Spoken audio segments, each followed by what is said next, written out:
आप जिनसे प्रेम करते हो वो भी आपसे उतना ही प्रेम करता होगा, लेकिन फिर भी छोटी छोटी बातों से आप में झगड़े होते होंगे।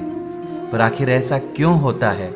जब आप पहली बार किसी से प्रेम करने लगे थे, तभी उस शख्स की याद आने मात्र से चेहरे पर अल्लाह खिल उठता था, लेकिन अब उसका पास होना भी कभी कभी हमें अच्छा नहीं लगता। ऐसा क्यों होता है?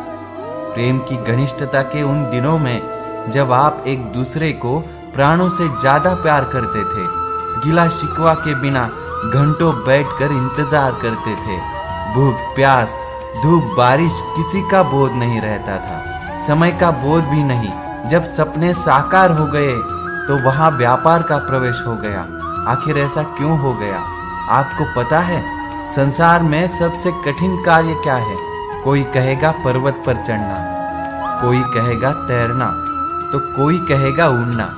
किंतु क्या ये वास्तव में कठिन है? असल में देखा जाए तो बस ये थोड़े भिन्न है।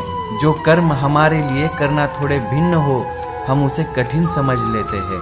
जैसे तैरने की कला भिन्न है, पर्वत चढ़ने की कला भिन्न है, उड़ने की कला भिन्न है।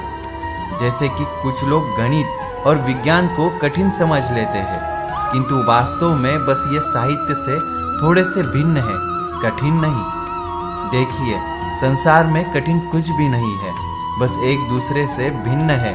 जैसे कुछ लोग हो, संबंध हो, किसी की सोच या विचारधारा हो, कभी कभी हमें समझ में नहीं आता, क्योंकि हमारी सोच और विचारधारा से वो भिन्न है।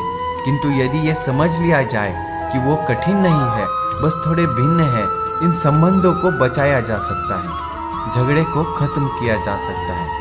उसके लिए आपको सामने वाले को समझना होगा, उसे प्रेम करना होगा, तो मन प्रसन्न होकर बोलेगा, राधे राधे।